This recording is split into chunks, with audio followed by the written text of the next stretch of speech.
yang kedua kali. Ya, semoga ini akan berlanjut seterusnya karena kita sudah mulai belajar tentang Alkitab secara berurutan. Ya, secara berurutan kita sudah pernah belajar tentang hal penciptaan, ya bagaimana Tuhan begitu mengasihi manusia, Dia menciptakan segalanya, baru Dia ciptakan manusia sehingga manusia semua kebutuhan manusia itu tersediakan. Ya, kemudian Eh, setelah itu, ya bagaimana manusia jatuh dalam dosa. Nah, di minggu lalu kita sudah belajar tentang bagaimana oleh karena keinginan hati, ya daripada Hawa. Bukan karena keinginan dari buahnya itu yang bagus, bukan. Tapi keinginan akan suatu pengetahuan atau bisa menyamai Tuhan, membuat manusia jatuh dalam dosa. Lalu setelah itu kita belajar sedikit tentang ada tiga hal tentang dosa yang perlu kita pahami, yaitu ada yang disebut sebagai dosa warisan, kemudian ada yang disebut dosa pertalian atau imputasi. Nah, kemudian yang ketiga adalah dosa pribadi. Dua dosa yang pertama yaitu dosa warisan dan dosa imputasi atau pertalian itu sudah diselesaikan oleh Yesus Kristus di kayu salib. Seperti itu. Tetapi ada satu dosa yang masih dominan yang bisa membuat manusia jatuh ya dalam pencobaan dan godaan, yaitu dosa pribadi. Nah, dosa pribadi inilah yang oleh Tuhan kita diberikan suatu kuasa. Ya, bagaimana kuasa untuk menolak perbuatan dosa. Memang ya untuk menolak, menghindari ya bahkan berkata tidak kepada dosa itu adalah suatu perjuangan kita di sepanjang kehidupan ini. Artinya tidak ada satupun daripada kita yang kuat. Sebab apa? Sebab hari ini kita akan melihat bagaimana dosa itu begitu mengerikan. Begitu dia masuk manusia, masuk ke dunia saja, ya, masuk ke dunia. Dosa itu melahirkan dosa yang lebih besar.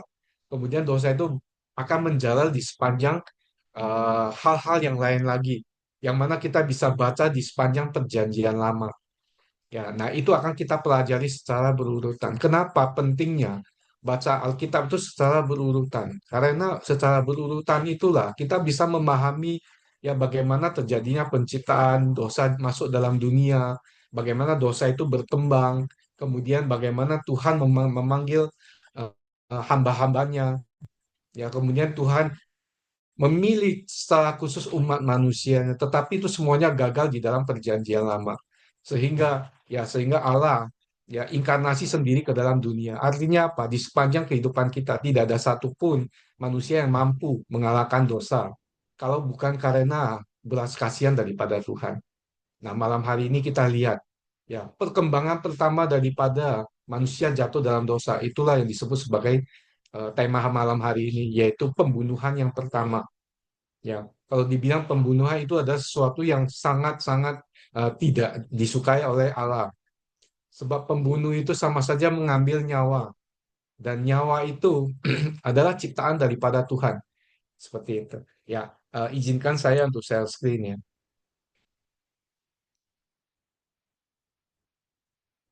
Oke, sudah kelihatan ya Bapak Ibu ya. Oke, saya hilangkan ini dulu. Hai, video panel. Ya.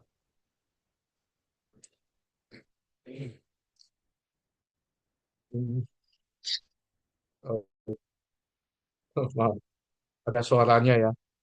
Oke. Nah, untuk belajar tentang pembunuhan pertama ada lima pokok yang akan kita pelajari. Ya, yang pertama adalah ini Bapak Ibu, persembahan korban bakaran. Nah, berkaitan dengan korban bakaran itu bisa kita baca di Kejadian 4 ayat 3 sampai 4 juga. Ya, nah Bapak Ibu boleh buka Alkitab atau elektronik Alkitabnya masing-masing, tetapi di tampilan sudah akan kita tampilkan dan bisa baca bersama. Nah, ayat 3 dikatakan seperti ini. Setelah beberapa waktu lamanya, maka Kain mempersembahkan sebagian dari hasil tanah itu kepada Tuhan sebagai korban persembahan. Maaf. Habel juga mempersembahkan korban persembahan dari anak sulung kambing dombanya, yakni lemak-lemaknya, maka Tuhan mengindahkan Habel dan korban persembahannya. Artinya, sejak manusia jatuh dalam dosa, korban persembahan itu wajib dilakukan. Kenapa dibilang wajib dilakukan? Sebab Alkitab tulis, dosa adalah maut. Artinya akibat daripada manusia jatuh dalam dosa, kematian menunggu di depan mata. Sekalipun kita baca di Alkitab, di mana Allah memberikan satu-satunya larangan kepada manusia. Jangan sekali-sekali engkau laba, ya, engkau raba ataupun makan buah dari pohon pengetahuan yang baik dan jahat itu. Karena pada saat engkau raba ataupun kamu makan, itu kamu pasti mati. Tetapi yang kita lihat kenyataannya, setelah Hawa makan, Adam juga makan, mereka tidak langsung mati. Nah, itulah yang digoda oleh iblis, digoda oleh ular. Artinya apa? Dia mencoba membalikkan fakta dari perkataan daripada Allah. Tidak sekali-kali engkau akan mati. Benar apa yang dikatakan oleh iblis. Mereka makan dan mereka tidak mati. Tetapi yang Allah maksudkan itu adalah mati secara apa? Mati secara rohani, satu. Yang kedua adalah apa?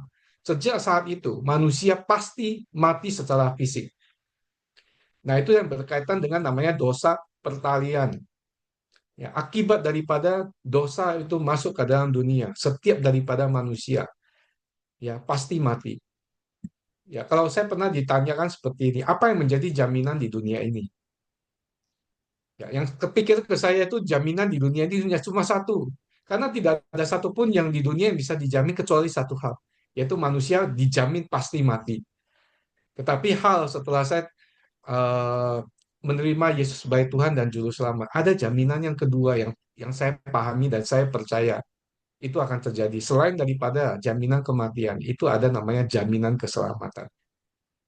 Nah, jadi pada saat manusia jatuh dalam dosa, dan kemudian kedua manusia itu diusir dari Taman Eden, ada satu hal yang Tuhan lakukan.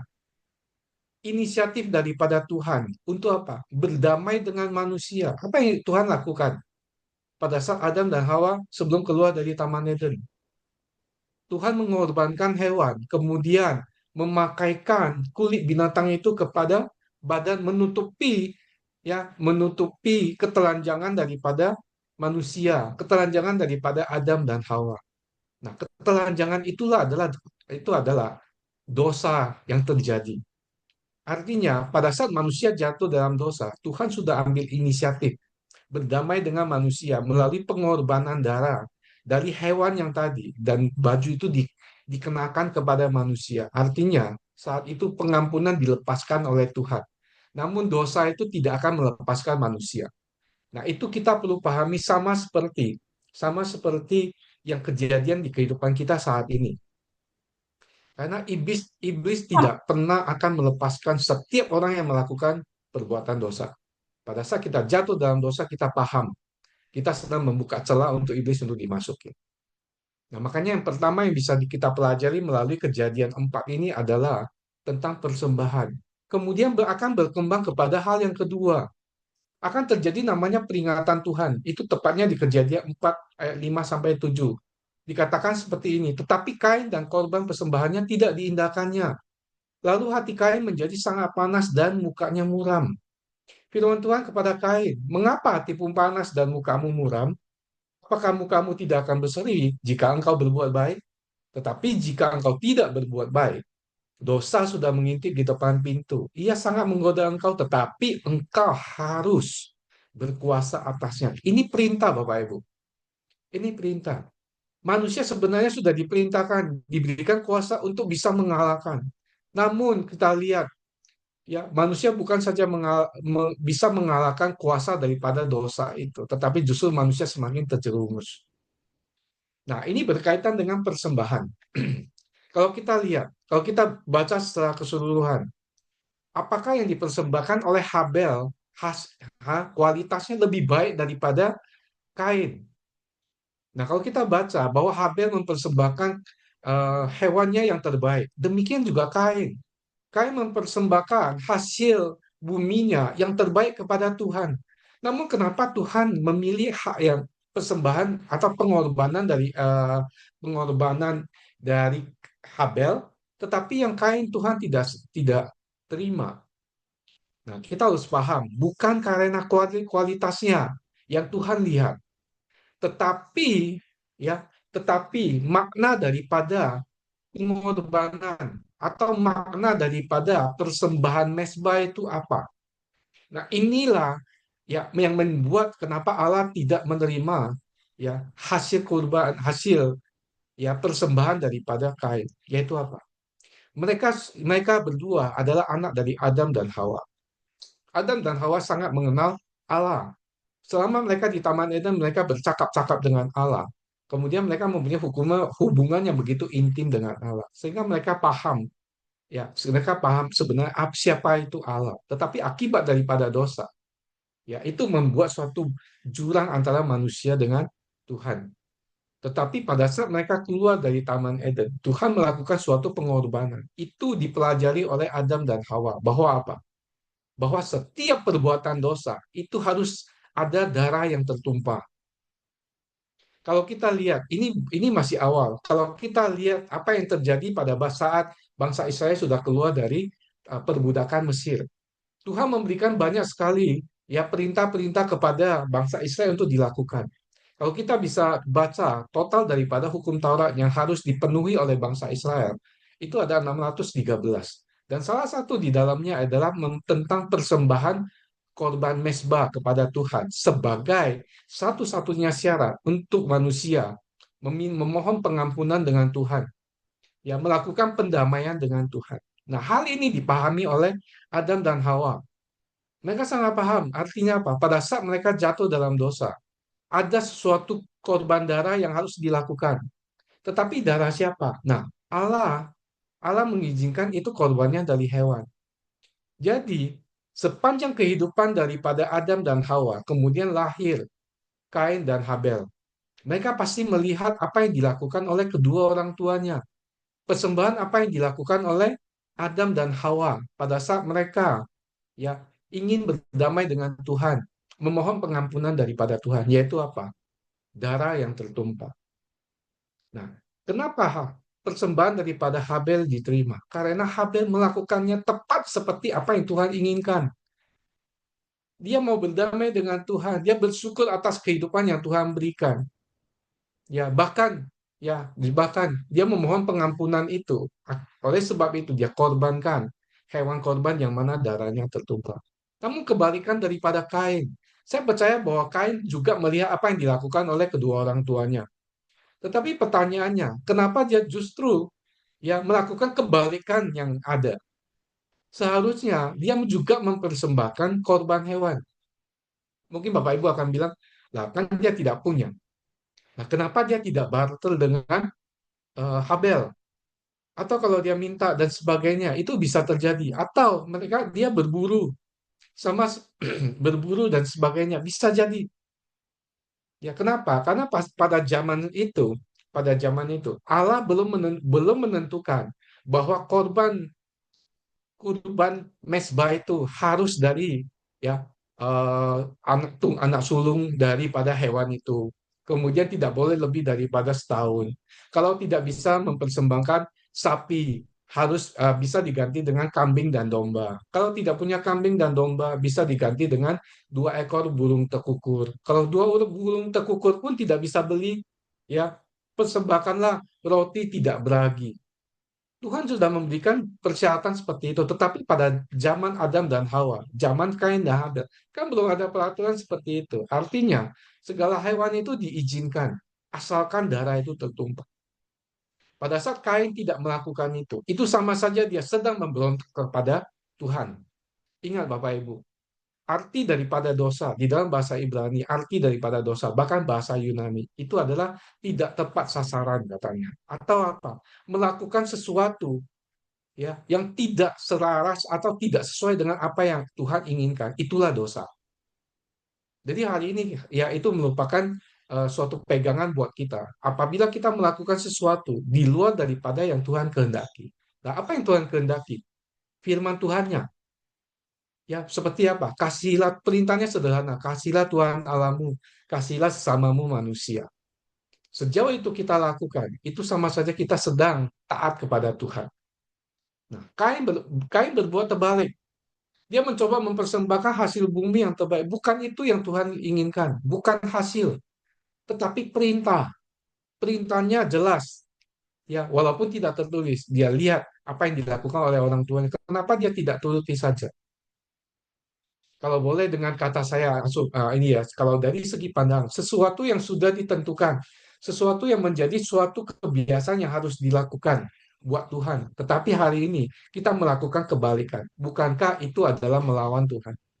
Itulah yang membuat Tuhan tidak terima. Tetapi Tuhan baik, Bapak Ibu.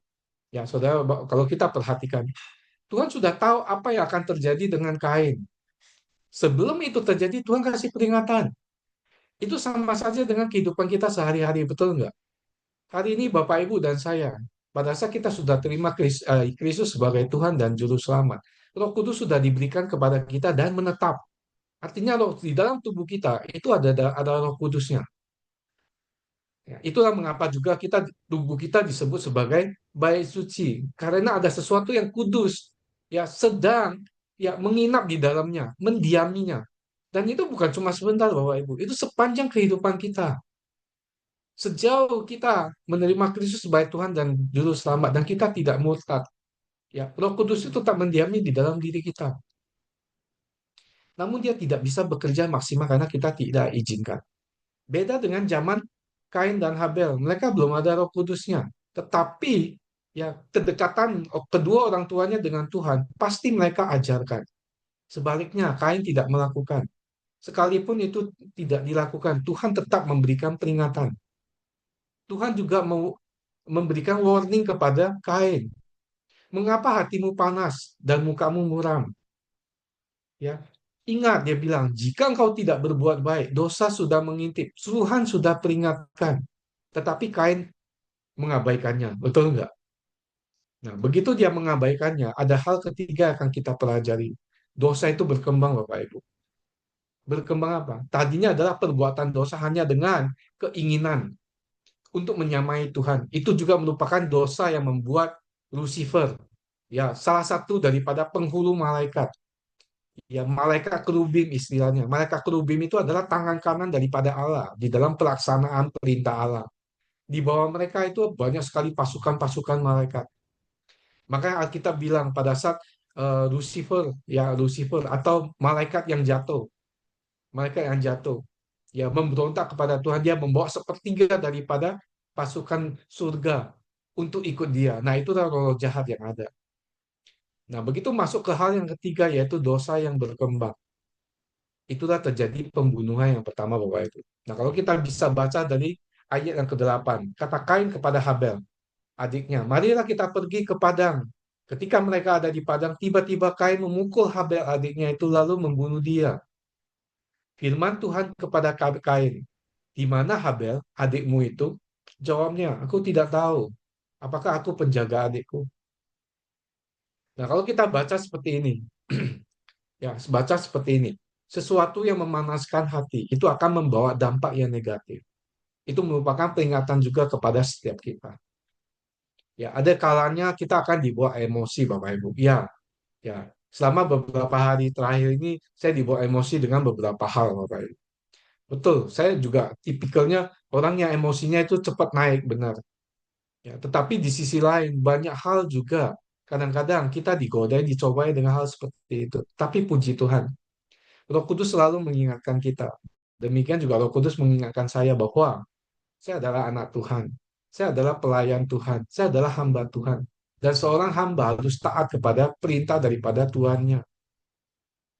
Saya sebagai hamba Tuhan. Bahkan Bapak Ibu, ada yang di luar sana panggil saya pendeta, ada yang pastor. Apapun itu bagi saya tidak jadi kendala. Tetapi pada saat mereka menetapkan bahwa saya adalah pelayan daripada Tuhan, mereka akan melihat keteladanan apa yang akan saya lakukan, yang bisa mereka pelajari. Tetapi apabila keteladanan itu ya melanggar semua perintah daripada Tuhan yang mereka nunjuk, ya yang mereka nunjuk, yang mereka tidak terima itu bukan saya Jurianto, tetapi Allah yang saya sembah.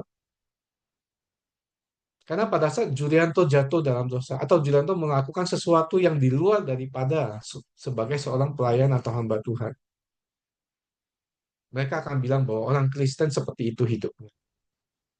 Artinya apa? Setiap hal yang kita lakukan yang tidak sesuai dengan firman Tuhan, yaitu kasih Bapak Ibu. Ya, kita sedang mempermalukan Tuhan. Sama seperti Kain sebenarnya. Sekalipun mereka jatuh dalam dosa, Tuhan tetap pelihara, saya percaya. Kemudian Tuhan peringatkan kepada Kain. Kita pelajari di hal kedua yang tadi.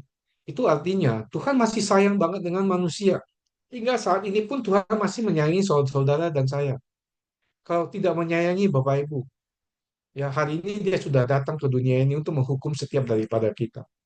Kalau dia tidak menyayangi kita, tidak mungkin dia berikan, maaf, dia turun ke dunia, ya inkarnasi menjadi seperti manusia, dia tunjukkan keteladanan buat kita. Bahkan dia tebus dosa kita di kayu salib. Tidak mungkin dia akan lakukan. Bahkan kalau kita lihat di ayat yang ke-9, Tuhan tanya di mana Habel. Dia menyangkal Bapak Ibu.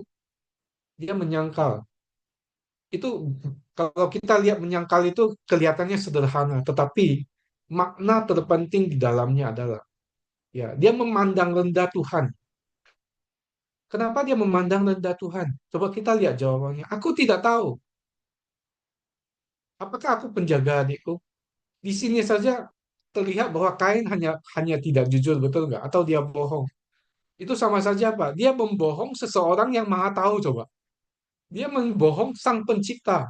Dia membohong sang maha tahu. Bagaimana mungkin bisa membohongi yang namanya penciptanya yang maha tahu? Bukankah itu sama saja merendahkan yang maha tahu itu? Itu sama dengan kehidupan kita setiap hari. Hari ini kita bisa melakukan suatu tindakan yang mengelabui atau menutupi, maaf, menutupi kebobrokan daripada kita, menutupi kesalahan atau dosa yang kita perbuat. Tetapi kita tidak pernah bisa ya bohong terhadap diri kita dan Tuhan. Ya Tuhan mungkin tidak lihat karena kita nggak melihat dia, betul nggak? Tapi bukan berarti dia tidak tahu. Mungkin hari ini kita melakukan suatu hal yang tidak terlihat oleh siapapun di dalam rumah sendiri atau dimanapun, di tengah hutan atau dimanapun yang tidak terlihat. Tapi kita sendiri tahu dan Tuhan tahu. Ya, seringkali kita diperhadapkan dengan suatu tuduhan yang belum tentu belum tentu itu datangnya dari luar, yang bisa membuat kita itu stres bahkan depresi. Seringkali kita justru ya apa ya istilahnya ya, terdakwa oleh diri kita sendiri oleh karena perbuatan sesuatu perbuatan yang secara manusiawinya kita ya yang secara kasih yang masih ada di dalam diri kita sebagai ciptaan yang baik oleh Allah itu tidak bisa menyangkali perbuatan dosa kita sendiri. Ya, saya pribadi contohnya, pada saat saya jatuh dalam dosa, baik pemikiran negatif terhadap seseorang, pada saat saya berkata-kata yang tidak baik kepada seseorang, pada saat saya punya pemikiran menghakimi seseorang, begitu selesai, akan muncul suatu penyesalan. Kenapa saya sebagai anak Tuhan masih bisa melakukan hal seperti itu? Dan kan saya akan merasa bahwa saya tidak layak menjadi seorang anak Tuhan. Bapak Ibu harus paham, itu intimidasi daripada iblis. Tuhan tahu, makanya Tuhan memperingatkan Kain. Iblis sudah mengincar, dia sudah mengincar. Kalau kita salah-salah sedikit saja mengambil tindakan dan sebagainya, dia akan ambil alih, menggoda, mencobai hidup kita. Dan itu terjadi dalam kehidupan Kain. Dia bohong, ya dia berasa bahwa dia bisa menutupi segala sesuatu daripada Sang Maha Tahu itu sendiri. Mana mungkin, betul nggak Bapak Ibu? Dia bilang lagi, apakah aku penjaga adikku sebagai seorang kakak, sebagai seseorang yang mengasihi sama saudara? Bukankah perintah Tuhan jelas, kasihlah sesamamu manusia. Hari ini kita paham. Saat itu mungkin Kain belum paham tentang ini. Tapi hari ini kita, Alkitab sudah diberikan kepada kita. Di dalam keseluruhan daripada Alkitab, Bapak Ibu paham nggak? Di dalam seluruh keseluruhan Alkitab. Di dalam sepanjang kehidupan manusia. Satu-satunya buku yang tidak kekang dengan masa. Dan bahkan itu bisa menjadikan patokan masa depan itu cuma Alkitab, Bapak Ibu. Alkitab itu memenuhi segala sesuatu. Salah satu motivator yang luar biasa, yang bukunya sudah beredar banyak dan bahkan dipakai oleh dunia sebagai dasar daripada pembelajaran mereka dalam segi kepemimpinan. Kita pasti kenal namanya John C. Maxwell. John C. Maxwell itu pendeta. Dia pernah bilang seperti ini, segala sesuatu yang tulis yang saya tahu, ya, yang saya tahu, yang saya pelajari, segala pengetahuan yang saya miliki, itu datangnya dari Alkitab. Segala leadership yang dia bilang ada 5 jenjang kepemimpinan dan semuanya itu datangnya daripada Alkitab. Maka kenapa hari ini kita penting untuk belajar Alkitab. Tuhan luar biasa Bapak Ibu. Artinya, saya bukan lebih pintar daripada Bapak Ibu tidak, tetapi Tuhan izinkan saya mempelajarinya terlebih dahulu. Apakah sudah semuanya? Tentu saja tidak. Masih jauh, Bapak Ibu. Masih banyak sekali yang saya pribadi harus membaca. Tetapi semakin hari Tuhan izinkan saya untuk menyusun renungan, ya membuat materi-materi khotbah, ya khotbah mungkin saya tidak karena itu datang dari sinode, tetapi materi-materi pemulihan seperti ini, Bible study dan seperti ini, itu murni hikmat daripada Tuhan semuanya. Nah, semakin hari saya semakin belajar, ternyata masih banyak sekali yang saya tidak pahami. Kenapa? Karena setiap saya baca, setiap saya susun renungan, bayangin Bapak Ibu, ya Tuhan izinkan saya susun renungan secara berurutan mulai dari Kejadian 1. Dan puji Tuhan hari ini sudah menyusun masuk ke 2 Korintus. Artinya, saya lihat di data saya itu saya sudah Tuhan izinkan saya menyusun 950 renungan Bapak Ibu. Nah, berdasarkan renungan ini, hari ini materi yang Bapak Ibu lihat di depan monitor Bapak Ibu itu bisa terrealisasi dan bahkan seterusnya melalui daripada renungan itu akan tersusun materi-materi untuk pemuritan seperti ini Bapak Ibu. Dan semua materi ini saya simpan, saya taruh di Drive Google dan link itu saya bagikan. Supaya apa? Supaya itu ini bisa menjadi berkat bagi setiap orang yang lain. Hari ini Bapak Ibu belajar. Suatu saat Bapak Ibu akan menjadi pengajar orang lain. Sebab berkat itu jangan berhenti di kita. Dan di minggu kemarin Tuhan izinkan ya khotbah tentang eh, talenta Bapak Ibu. Judul temanya berani bertanggung jawab. Di sana berbicara tentang 3 orang yang diberikan talenta. Kita udah paham perumpamaan seperti itu. Ada yang dikasih 5, 2, dan 1. Nah hari ini setiap kita juga sama. Bisa jadi hari ini kita diberikan talenta yang satu itu. Tapi bisa juga yang talenta yang 2 itu. Bahkan hari ini Tuhan percayakan yang lebih besar 5 talenta. Namun pernah nggak Bapak Ibu perhatikan kenapa yang satu talenta yang dia tidak lakuin apa-apa diberikan kepada yang 5, bukan kepada yang 2. Artinya apa? Artinya yang 5 itu lebih tahan uji. Dia lebih setia Bapak Ibu. Kenapa bisa tahu setia? Karena talenta yang dipercayakan. Semakin Tuhan memberikan ujian buat kita, itu akan membuat talenta kita itu semakin berkembang. Itu Tuhan tunjukkan di dalam perumpamaan 3 orang tadi, Bapak Ibu. Nah, yang 2 talenta itu dalam proses pengujian menuju kepada kapasitas 5 talenta itu. Nah, yang di 2 itu bisa jadi ada saat ini adalah Bapak Ibu dan saya juga. Saya juga nggak berani bilang bahwa saya ada di 5 talenta, tidak. Yang pasti saya tidak di 1. Ya puji Tuhan lah, tidak di 1. Artinya apa? Apa yang Tuhan berikan hikmat kepada saya hari ini saya bagikan. Tidak ada sesuatu yang tertutupi. Nah, mungkin awal-awal di dunia sekuler di luar sana, ya kita pasti tutupi Bapak Ibu. Materinya tidak akan kita berikan kepada orang lain. Bahkan kalau kita bagikan pun, ya itu kita kasih password lah, kasih ini banyak hal Bapak Ibu. Banyak hal. Tetapi ingat, segala sesuatu yang kita miliki datangnya daripada Tuhan.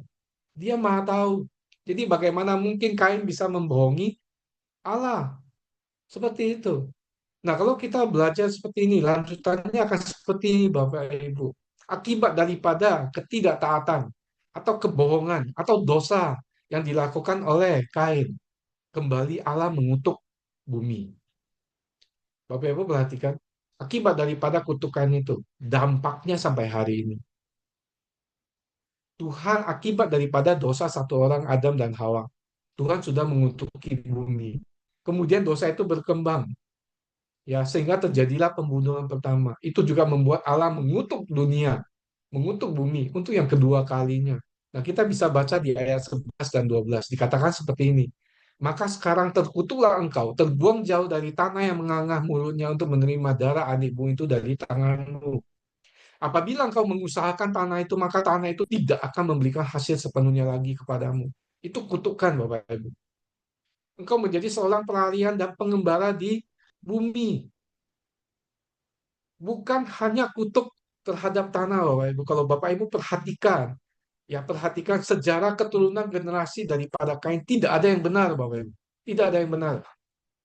Ya puji Tuhan, Tuhan izinkan saya memiliki buku ya 7 jilid tentang silsilah, silsilah dari sejak Adam sampai dengan batasan Kristus. Ya, silsilah seperti itu. Tuhan pakai hambanya, namanya Abraham Pak. Dia menyusun 7 seri seperti itu, Bapak Ibu. Ya, memang ada orang bilang, ah itu jangan terlalu dipercaya apapun itu. Soalnya kenapa? Itu adalah sejarah di mana Alkitab tidak menuliskan secara harafiah, tetapi ada yang orang yang Tuhan pakai. Sama saja seperti pada saat para penulis kitab-kitab yang ada di dalam Alkitab. Itu bukankah itu datangnya dari ilham Allah? Bagaimana Musa bisa menulis 5 kitab Pentatuk atau 5 kitab Taurat? Kejadian, Keluaran, Imamat, Bilangan, Ulangan. Kenapa dia bisa tulis? Bukankah dia tidak melihat penciptaan itu sendiri?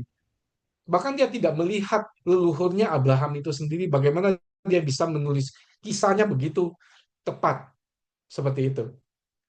Ya, Bapak Ibu bisa paham. Kalau bukan datangnya daripada ilham daripada Roh Kudus atau Roh Allah itu sendiri. Artinya apa? Tuhan mempersiapkan segala sesuatu agar manusia semakin lama semakin mengenal Dia hingga saat ini. Hingga saat ini, Tuhan memang mengutuk tanah. Makanya hari ini ya terkhusus pria harus bersusah payah keluar keringat untuk mencari nafkah, menghidupi dirinya sendiri dan keluarga yang sudah tercipta. Seperti itu. Ya, tetapi hari ini kasih karunia Tuhan juga jauh lebih besar. Sebab apa? Ada satu ayat yang begitu begitu menenangkan hati. Bahkan burung di udara saja yang tidak bekerja Tuhan pelihara, apalagi kita manusia yang dikasihinya. Namun itu juga bukan berarti bahwa kita duduk diam, tinggal dikirim. Ya, seperti Tuhan menurunkan mana bagi orang Israel. Kita juga diperintahkan untuk berusaha. Makanya ada ayat tambahan lagi, belajarlah kepada semut, betul nggak? Artinya kita harus hidup rajin, mengerjakan apa yang sudah Tuhan berikan, talenta, bakat yang sudah Tuhan berikan. Apabila bakat dan talenta yang sudah Tuhan berikan, kita tidak melakukannya. Bukankah kita sama dengan orang yang diberikan satu talenta itu, yang kemudian kuburkan talenta itu dan tidak melakukan apapun. Itu namanya egois, Bapak Ibu. Lalu di ayat 23 dikatakan seperti ini, berkatalah Lamek. Loh, apa hubungannya? Nah, Lamek adalah keturunan daripada Kain, Bapak Ibu. Begitu manusia jatuh dalam dosa, terjadi pembunuhan pertama, akan ada dosa dosa yang meningkat, maka melahirkan dosa yang lain. Itu yang untuk itu yang namanya Tuhan bilang kepada siapa? Kain. Akibat Kain terkutuk. Kita harus paham ya. Kutuk itu adalah milik daripada iblis. Pada saat Tuhan mengizinkan manusia itu terkutuk, artinya secara tidak langsung manusia itu akan dikuasai oleh iblis. Loh, tahunya dari mana? Tuhan memberikan satu kitab yang begitu indah, yaitu kitab Ayub buat kita. Ayub tidak melakukan dosa. Yang melakukan dosa itu adalah ke-10 anaknya, yang setiap malam melakukan pesta pora. Maka setiap paginya Ayub akan mempersembahkan korban untuk Allah untuk dia sendiri dan juga ke-10 anaknya. Karena dia pikir siapa tahu di dalam pesta pora mereka sempat menghujat Tuhan. Bapak Ibu bayangkan, ya Ayub itu bukan orang Israel, tidak ada sama sekali darah Yahudi atau darah Israel di dalam dirinya. Bahkan dia adalah orang Arab, Bapak Ibu. Dia tidak mengenal tentang Tuhan, tapi dia percaya bahwa di dunia ini ada Sang Pencipta yang paling tinggi. Nah, itu yang dia korbankan. Dia tidak mengenal, tetapi dia percaya, Bapak Ibu. Nah, itu adalah contoh yang sangat baik yang Tuhan tempatkan khusus satu kitab di dalamnya. Supaya apa? Supaya kita paham akibat daripada dosa. Kutuk itu terbuka. Begitu kutuk itu terbuka, akan melahirkan kutuk yang lain kepada keturunan-keturunan dan keturunan. Makanya Lamek sebagai keturunan daripada Kain, dia juga ya mewarisi kutuk daripada Kain leluhurnya. Ya, aku telah membunuh seorang laki-laki karena ia melukai aku. Ya, membunuh seorang muda karena ia memukul aku sampai mati.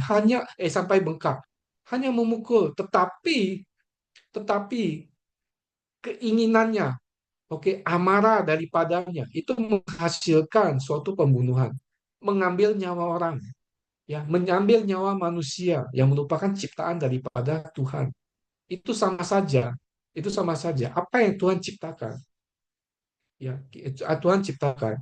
Tetapi kita yang berhak, maaf, maaf, kita yang melanggar hak untuk mengambil kuasa daripada Tuhan dari Tuhan. Saudara paham nggak? Artinya apa? Pada saat apa yang Tuhan ciptakan, kalau kita ambil, ya, melakukan sesuatu yang tidak baik, ya itu sudah merupakan, ya, tanggung jawab kita kepada Tuhan. Sama seperti Lamek. Bahkan Lamek dia ngomong seperti itu seolah-olah dia bangga, Bapak Ibu. Dia bangga, dosa dia banggakan. Nah, itulah dosa yang melahirkan dosa yang lebih besar. Nah, itulah parahnya dosa. Kalau kita mau membuktikan parahnya dosa, Bapak Ibu tinggal lihat Alkitab kita, Bapak Ibu. Keseluruhan Alkitab ada 1189 pasal. Hanya 4 pasal saja yang tidak ada hal dosa di dalamnya. Kejadian 1-2, Wahyu 21-22.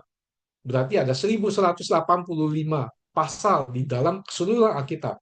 Itu semuanya berbicara tentang dosa. Itu berbicara tentang dosa. Jadi di sini Bapak Ibu bisa melihat bahwa dosa itu begitu mengerikan. Dia diizinkan untuk lahir, dia akan berkembang dengan sangat-sangat pesat. Dan akibat daripada dosa itu, kita bisa lihat bahwa kutukan itu dijatuhkan oleh Tuhan. Lalu bagaimana dengan kita? Bagaimana saya tahu bahwa saya mewarisi kutuk daripada keluarga, dari orang tua saya, dari kakek nenek leluhur saya, dan sebagainya? Ya, satu-satunya cara adalah kita hanya bisa memohon kepada Tuhan. Bahkan hari ini sudah sangat banyak sekali ya tentang pelayanan pelepasan. Kenapa hari ini perlu sekali pelayanan pelepasan? Karena banyak daripada kita belum memahami tentang berbahayanya, betapa mengerikannya itu kutuk. Pada saat seseorang ya berbuat janji kepada kuasa kegelapan, berbuat janji seperti apa? Mungkin hari ini dia cari dukun, terkhusus yang berkaitan dengan okultisme. Hati-hati itu Bapak Ibu. Hati-hati. Kenapa saya kaitkan ke sana? Karena dosa yang paling mengerikan itu adalah dosa warisan Bapak Ibu. Ya, sesuatu yang diwariskan. Ya, terkhusus berkaitan dengan kutuk. Ya, hari ini banyak sekali anak-anak Tuhan. Dia sudah begitu, pelayanannya begitu baik. Ya, kemudian dia melakukan segala hal dan sebagainya. Namun kehidupannya tidak pernah ada perubahan, ada peningkatan. Ya, apapun yang dia hasilkan ada saja celah-celahnya untuk keluar. Saya punya salah, saya punya, ya, bukan satu saja, ada beberapa malah. Tapi ada satu yang sangat spesifik. Ada spesifik. Ya, orang tuanya itu Konghucu. Kalau masuk ke rumahnya itu patungnya luar biasa, Bapak Ibu. Banyak sekali. Saya begitu masuk pintu rumahnya aja merinding, saudara. Merinding. Gitu loh. Nah, dengan kondisi bahwa saya belum sepenuhnya percaya dekat sama Tuhan saat itu. Tetapi Tuhan sudah menuntun saya saat itu. Saya datang ke dalam aja, saya merinding. Padahal di rumah saya papa juga Konghucu. Masuk ke vihara-vihara yang ada dukunnya dan sebagainya itu sudah hal biasa bagi saya. Tapi begitu masuk rumahnya, saya merinding dan sebagainya. Akibatnya apa? Bapak Ibu tahu, dia dalam melakukan bisnisnya, ya segala sesuatu dia buatnya baik, ya baik. Begitu produknya terkirim kepada pelanggannya, akan dikembalikan lagi. Katanya pasti ada salah satunya yang rusak, Bapak Ibu. Dia sampai bingung, rusaknya dimanapun dia tidak paham. Jadi dia punya usaha. Itu proses proses pengelolaan produknya itu ada 3 kali proses utama. Yang jadi aneh adalah dia tidak tahu itu kesalahannya di proses yang mana. Kenapa? Karena begitu hasil keluarnya itu pasti ada QC-nya itu baik. Tapi begitu terkirim ke sananya itu rusak Bapak Ibu. Akibat daripada rusak itu tidak bisa dilakukan. Tidak bisa dilakukan. Ya, apalagi semua pengirimannya itu ke luar negeri. Makanya dia semakin waktu, dia semakin rugi. Bahkan rumahnya menjadi agunan dan sebagainya, Bapak Ibu. Sebagainya. Itu luar biasa, Bapak Ibu, luar biasa. Tapi pada saat dia percaya, Tuhan mulai perbaiki kehidupannya satu persatu. Orang tuanya yang tadinya sempat ambil perdukunan di gunung apa dan sebagainya, pokoknya jangan diikuti lah ya Bapak Ibu, ya, ya, dan sebagainya. Ya, bapaknya lepasin, akhirnya dia terima Yesus sebagai Tuhan dan Juru Selamat. Kemudian dia bertobat, dia dibaptis dan sebagainya. Apakah kehidupannya langsung selesai? Belum, Bapak Ibu. Sampai hari ini belum terlihat selesai semuanya. Namun yang aneh di sininya, yang aneh, memang terlihat seolah-olah itu perkaranya itu tidak selesai, namun tidak pernah, ya, tidak pernah sampai selesai. Artinya apa? Dia habis semuanya, tidak pernah. Ada saja, ada saja hal-hal yang membuat seharusnya semua asetnya itu akan dilelang dan sebagainya. Sampai hari ini, Bapak Ibu, asetnya belum ada yang terlelangkan. Itu sudah saya kenal dia, Bapak Ibu. Itu justru sebelum pandemi sampai hari ini. Bahkan itu asetnya sudah masuk ke apa ya istilahnya ya, kurator atau apa. Tinggal dieksekusi saja. Dan yang luar biasa, ya, kan luar biasa. 2 hari lagi asetnya akan dieksekusi. Artinya apa? Akan masuk ke lelang karena sudah di tangannya kurator, istilahnya seperti itu. Ya, maaf kalau saya salah tentang itu. Tapi sudah masuk ke situ tinggal 2 hari lagi. Yang anehnya besoknya pemerintah mengeluarkan satu kebijaksanaan sehingga pelelangannya itu tertunda, Bapak Ibu. Nah, kejadian-kejadian seperti itulah yang Tuhan bekerja di sisi itu, Bapak Ibu. Artinya sekalipun itu terkutuk, ya Tuhan tidak pernah melepaskan. Sama seperti Tuhan memberikan peringatan kepada Kain. Itulah tanda kasih dan kebaikan Tuhan kepada kita manusia. Lalu apa yang kita perbuat buat dia? Yang ada adalah seringkali kita mengeluh. Bahkan lebih ekstrim lagi kita bersungut-sungut, Bapak Ibu. Beda ya Bapak Ibu ya, berkeluh kesah dengan bersungut-sungut itu beda ya. Ya. Kita bersungut-sungut, seolah-olah kita menyalahkan Tuhan atas kehidupan kita. Padahal kalau kita mau jujur dengan diri kita sendiri, setiap permasalahan yang kita hadapi saat ini, ya, seringkalinya lebih banyak daripada akibat perbuatan atau keputusan kita yang salah.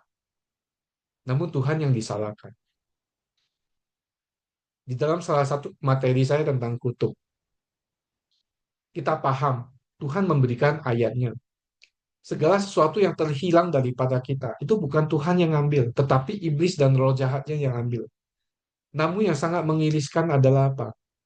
Bukan Tuhan yang ngambil, tetapi kita tuntut Tuhan yang mengembalikan. Nah, itulah yang banyak hal yang perlu kita pahami. Ya, puji Tuhan, eh, pembelajaran tentang itu kita sudah pelajari bersama di pertemuan beberapa bulan yang lalu. Sehingga hari ini kita jadi paham apa itu seperti kutuk dan bagaimana untuk melepaskan kutuk itu. Kita tidak punya kekuatan. Kekuatan itu hanya dalam satu nama Tuhan Yesus Kristus, tidak ada yang lain. Tetapi kita perlu paham bahwa ada kutuk-kutuk yang kita yang belum selesai. Sebab akibat daripada dosa ini. Akibat dosa daripada Kain. Warisan kutuk itu menjalar. Ya, kalau kita lihat seluruh keturunannya sampai dengan kejadian 6, tidak ada yang benar, Bapak Ibu. Tidak ada yang benar. Namun, Tuhan selalu menepati janjinya. Pada saat Adam dan Hawa jatuh dalam dosa, di dalam kejadian 3 ayat 15, Allah sudah menjanjikan seorang penebus. Dan kita tahu hari ini dia adalah Yesus. Zaman itu nggak ada yang tahu. Ya, sejalan dengan waktu terdapatlah nubuatan-nubuatan dari Yesaya, Yeremia, Yesaya berkaitan dengan kedatangan Kristus. Di Kejadian 3 ayat 15, mereka belum paham apa maksud daripada Allah. Ya, tentang ya keturunanmu yang akan menggigit tumit daripada keturunan perempuan ini. Dan keturunan perempuan ini yang akan menghancurkan kepala daripada ular dan sebagainya. Ya, janji itu Tuhan tepati. Artinya apa? Adam dan Hawa punya 2 orang anak laki-laki, Kain dan Habel. Kain, Kain sudah membunuh Habel. Tetapi akibat daripada ya janji daripada Tuhan yang pasti akan digenapi. Ya, kalau kita lihat pasti akan digenapi. Ya, Tuhan memberikan keturunan yang saleh kepada manusia. Itulah yang kita sebut sebagai warisan ilahi. Itu tepatnya ada di kejadian 4 ayat 25 dan 26 yang dikatakan seperti ini. Adam bersetubuh pula dengan istrinya, lalu perempuan itu melahirkan seorang anak laki-laki dan menamainya Set. Sebab katanya, Allah telah mengaruniakan kepadaku anak yang lain sebagai ganti Habel. Sebab Kain telah membunuhnya. Di ayat 26, lahirlah seorang anak laki-laki bagi Set juga. Dan anak itu dinamainya Enos. Waktu itulah orang mulai memanggil nama Tuhan. Artinya, sudah ada satu generasi yang rusak total, yaitu generasi daripada Kain. Namun akibat daripada perjanjian Tuhan kepada manusia di Kejadian 3 ayat 15, ya, Tuhan memberikan manusia garis keturunan yang baru, yang kita kenal sebagai leluhurnya yaitu Set. Dan di sepanjang keturunan daripada Set itu adalah orang-orang ya yang dekat, yang intim dengan Tuhan, ya yang dekat sama seperti leluhurnya Adam dan Hawa. Namun sehebat apapun manusia, manusia tidak akan pernah bisa kuat melawan godaan dan cobaan manusia. Nanti kita akan pelajari di berikutnya di Kejadian 6 itu bagaimana manusia yang disebut sebagai anak Allah, yang disebut sebagai anak Allah, bukan Yesus ya, disebut sebagai anak Allah, jatuh dalam dosa yang membuat Tuhan marah. Akibat daripada Tuhan marah, kita kenal ada namanya kisah Nuh, seperti itu. Nah, di dalam Kejadian 4 yang kita pelajari bersama di malam hari ini, sesuatu kisah yang kita sudah dengar mungkin dari sejak kita sekolah minggu. Ya, begitu masuk SD pun saya sudah pernah belajar ini, walaupun hanya baca yang disuruh hafal untuk ujian dan sebagainya, tidak mengerti Bapak Ibu. Dan di hari yang sekarang, pada saat Tuhan izinkan materi ini tersusun, saya baru terbuka mata saya tentang apa yang Tuhan kerjakan dalam kehidupan manusia. Sekalipun Tuhan sudah tahu apa yang akan dilakukan oleh Kain dan Tuhan izinkan. Tuhan masih kasih kesempatan kepada Kain untuk mengaku seperti Tuhan memberikan kesempatan kepada Adam dan Hawa untuk mengaku dosa mereka di Taman Eden, tapi manusia tidak melakukan. Demikian juga Kain. Nah, kalau Bapak Ibu perhatikan, apa yang dilakukan oleh Adam itu dicontoh ya sempurna oleh Kain. Sama seperti Abraham pada saat ya di tanah Kanaan itu di tanah yang Tuhan tunjukkan buat Abraham terjadi yang namanya krisis kelaparan dan sebagainya, mereka pindah ke Mesir ketemu dengan Firaun sehingga Sarah mau dikawini oleh Firaun. Apa yang dilakukan oleh Abraham? Abraham berbohong bahwa Sarah adalah adiknya. Memang dia tidak bohong karena memang Sarah itu adalah adik daripada, memang secara itu kalau di silsilahnya itu disebut adik, masih ada hubungan darah. Dia memang tidak bohong, tetapi di sisi lain dia adalah istri daripada Abraham. Yakub belum Ishak saat itu belum lahir. Jangankan lahir, jangankan lahir. Ya, Tuhan perintahkan, ya Tuhan menyebutkan bahwa dia akan punya anak seperti itu aja belum sampai. Ya, belum ada di kandungan apapun. Tetapi Ishak juga melakukan hal yang sama terhadap Ribka. Dia juga melakukan kebohongan yang sama seperti yang dilakukan oleh Abraham, papanya. Loh, kok bisa seperti itu?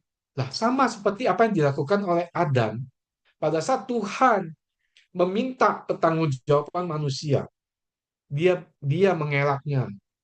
Tuhan tanya, apakah engkau makan buah itu? Dia bilang bukan. Perempuan yang engkau tempatkan di sisiku, dia bukan hanya salahkan Tuhan, tetapi dia juga mau melepaskan tanggung jawab. Nah, hari ini ya, Kain juga melakukan hal yang sama. Pada saat Tuhan nanya, di manakah adikmu? Nah, kita berandai-andai saja. Seandainya saat itu Kain memohon ampun sama Tuhan. Saya percaya, saya percaya, ya, hari ini kehidupan kita juga akan berbeda.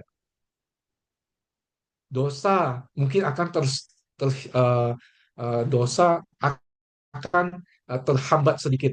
Tetapi tetapi kesempatan yang Tuhan berikan tidak dipergunakan dengan baik oleh manusia. Oleh Kain tidak, dia malah berbohong. Akibat perbuatan itu kutuk diberikan yang kedua kali. Akibat kutuk yang diberikan itu hari ini mempengaruhi kehidupan manusia secara keseluruhan.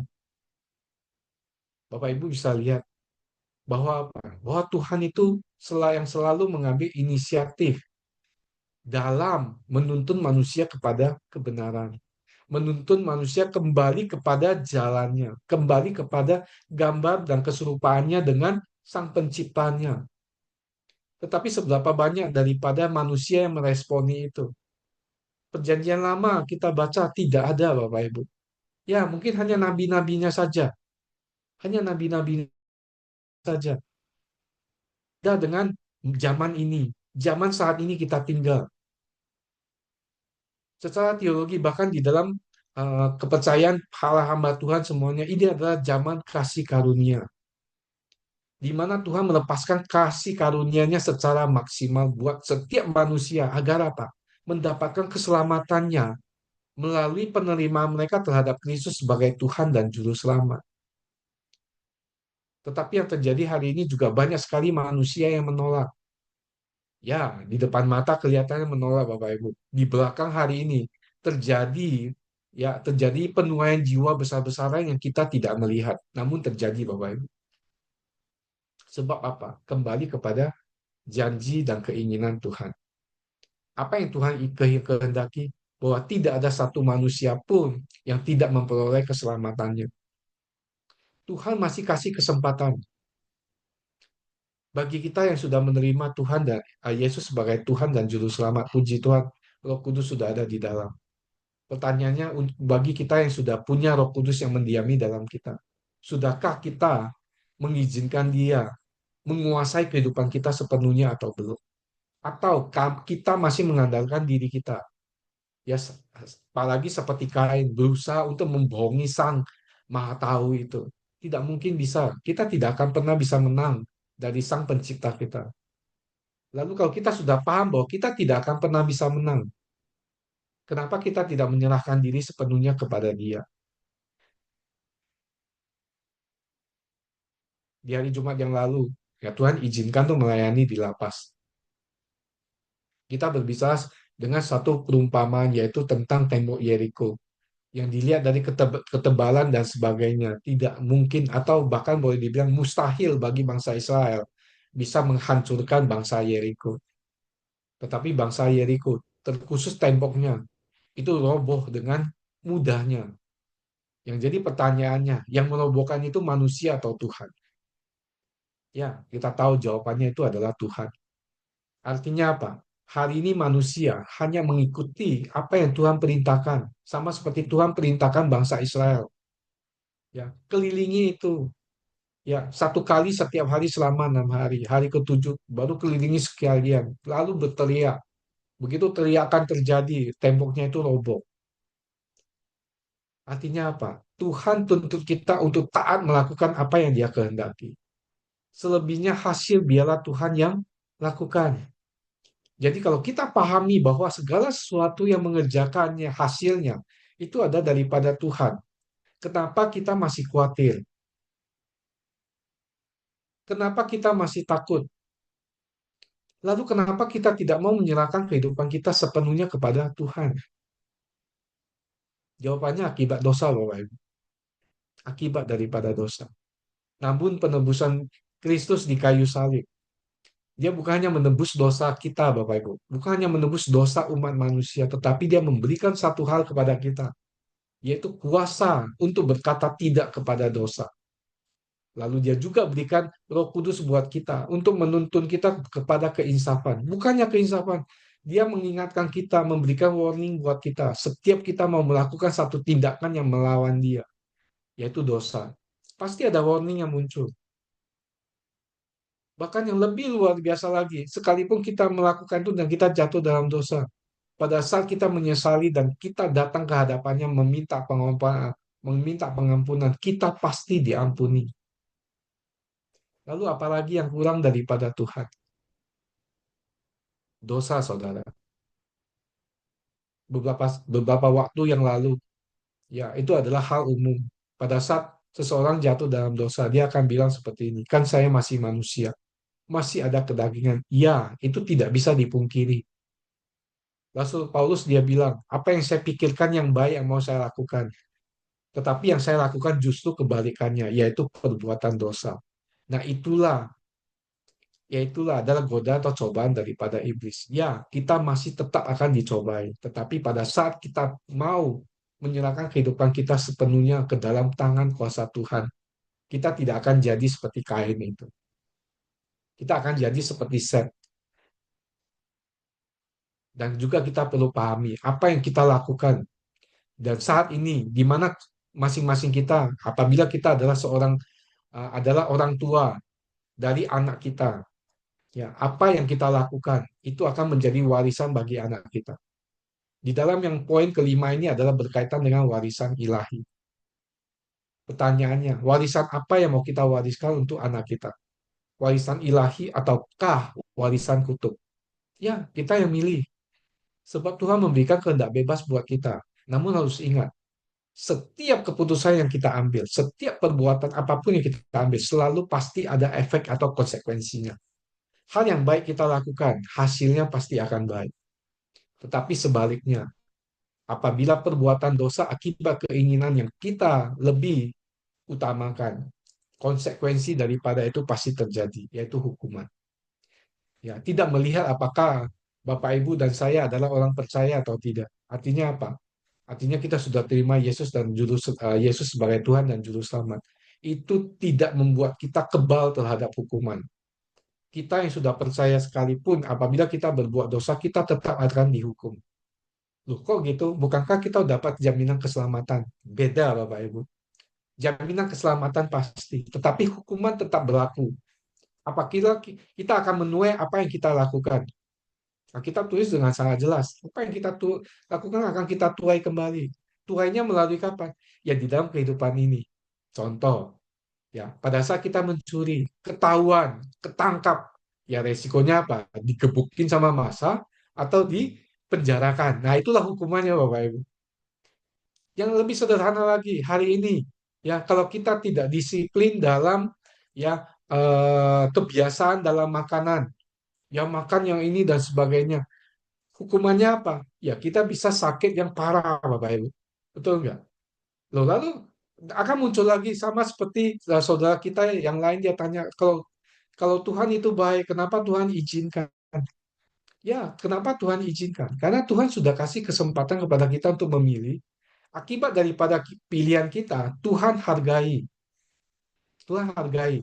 Sekalipun pilihan kita adalah salah ataupun dosa. Ya, Tuhan bukan berarti bahwa Tuhan tidak bisa ubah, tidak.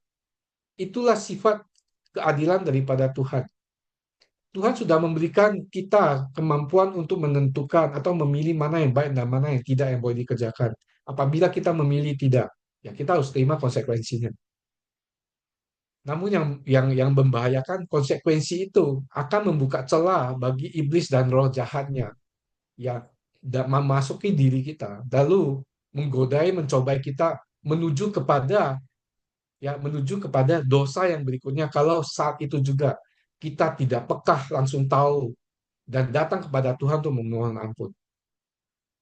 Nah, inilah kejadian 4 ya, yang berkaitan dengan dosa, terutama tentang pembunuhan yang pertama kali yang terjadi, ya, yang bisa kita pelajari bersama di malam hari.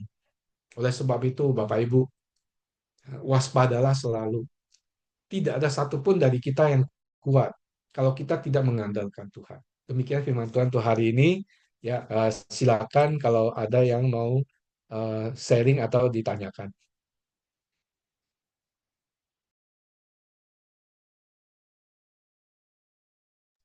Ya, shalom Bu Carulai. Shalom Pak Gideon.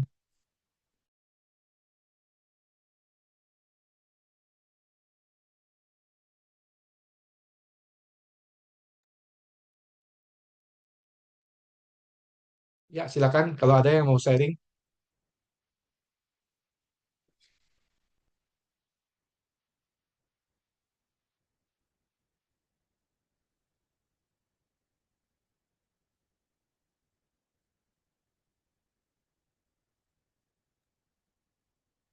Belum ada soalan, Pastor. Ah, oke. Terima kasih Pak Joshua. Terima kasih.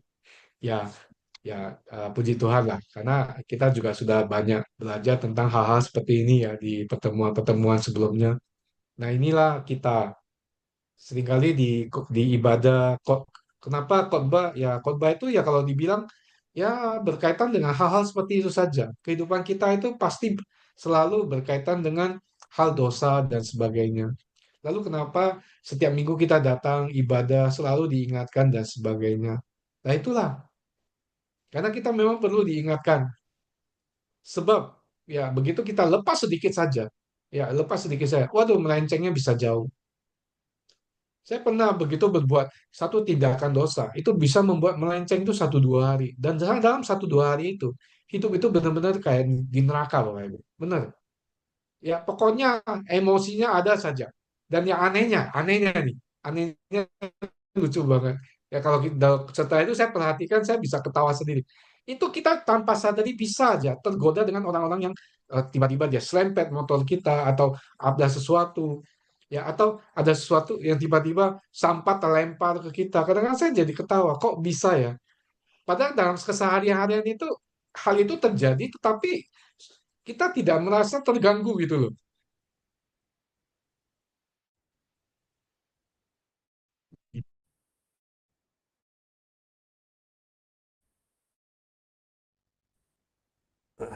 Atau yang atas kita atau perbuatan kita sendiri. Dan lebih tepat kalau boleh saya bilang, ya kedekatan kita sama Tuhan. Dan kita juga sudah paham, semakin kita dekat sama Tuhan, godaan juga pasti semakin besar. Ya silakan Pak Andri kalau ada yang mau ditanyakan. Ya, bisa dengar suara saya, Pak? Tes. Dengar Pak, dengar Pak. Ya, ya. Terima kasih atas firmanya, apa, pemuritannya hari ini. Eh, ini saya lihat ya, seperti yang kita tahu semua, kisah Kain dan Habil. Kain mempersembahkan korban, ya toh. Habil juga mempersembahkan korban juga.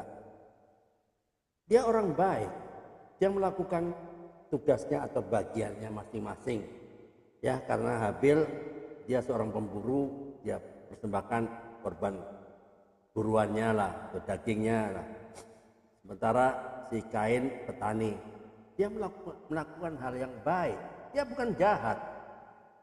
Nah, seperti ini yang pertanyaan saya ya, mungkin pertanyaan orang-orang juga ya.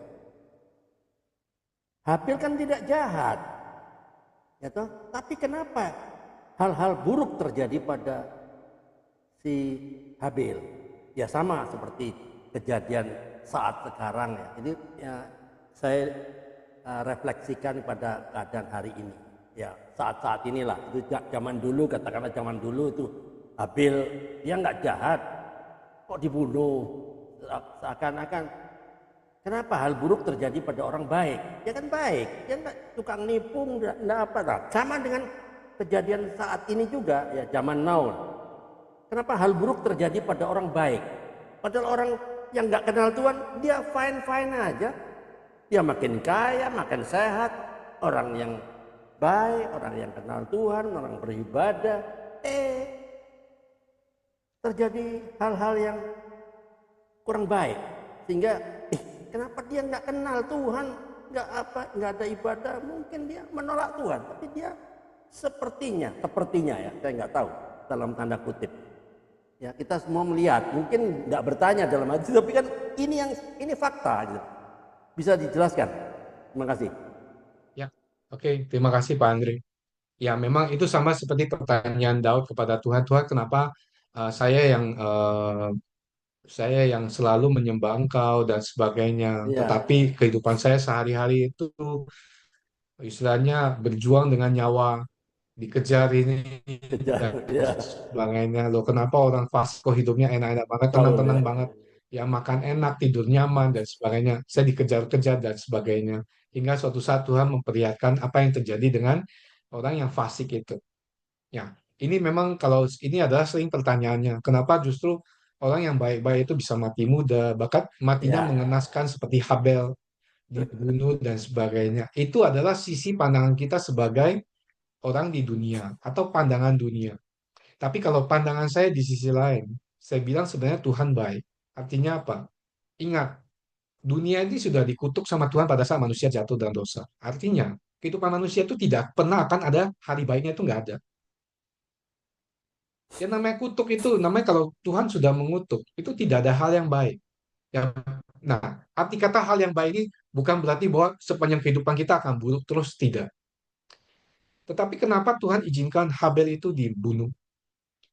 Sama seperti kalau nanti kita baca di Perjanjian Baru, seperti Rasul Paulus dia bilang, Kita melakukan pekerjaan daripada Tuhan. Loh, kenapa kok saya dianiayai? Kok justru saya yang menderita penderitaan? Nah, itulah harga yang harus kita bayar. Sama seperti Habel. Ya, dia berbuat baik. Ada harga yang dia harus bayar. Melalui apa? Orang yang melihat. Saya percaya Kain juga awalnya baik. Dia juga baik. Tetapi orang karena iri hati, ya akibat daripada dosa itu akan melahirkan banyak keturunan. Salah satunya ya iri hati, ya amarah dan sebagainya. Sehingga dia melakukan suatu tindakan. Kenapa? Kalau kita pikir ya, kalau kita coba kita selidiki lebih dalam adalah bahwa Habel sedang melakukan apa yang menjadi perintah Tuhan, mempersembahkan apa yang menjadi aturan daripada Tuhan. Pertanyaan sederhana muncul, apakah Tuhan butuh persembahan daripada manusia? Tentu saja tidak, betul nggak? Apakah Tuhan butuh ya hewan korban daripada Kain? Tentu saja tidak, benar nggak? Segala yang ada di dunia ini kan miliknya Tuhan. Lalu kenapa perlu adanya persembahan? Ya kita tahu harus ada darah yang tertumpah. Tetapi yang Tuhan inginkan bukan dombanya, bukan hewannya, bukan darahnya, tetapi ketaatannya akan perintahnya. Sekalipun itu mungkin hanya burung tekukur yang kecil atau ayam pun dipersembahkan, Tuhan akan terima, saya percaya. Kenapa? Saat itu belum ada peraturan apapun tentang korban persembahan yang harus ada sapi, kambing domba, burung tekukur, ataupun roti yang tidak beragi. Belum ada. Artinya Tuhan bisa lakukan apapun. Tetapi kenapa orang muda seperti Habel justru dibunuh? Ya akibat dia berbuat hal yang benar dan iri hati daripada dosa daripada iblis. Ingat, setiap hal yang baik itu pasti berusaha ditentang oleh iblis. Sama seperti kita, betul nggak hari ini? Pada saat kita terpanggil untuk menjadi anak Tuhan, menjadi hamba Tuhan. Pada saat kita mengambil keputusan, oke Tuhan saya mau melayani Engkau, di mana saya. Contohnya, mulai menggoda kita dari segi apa? Masalah keluarga, masalah keuangan. Itu pekerjaan iblis. Kehidupan saya baik, tetap saya lakukan dengan baik.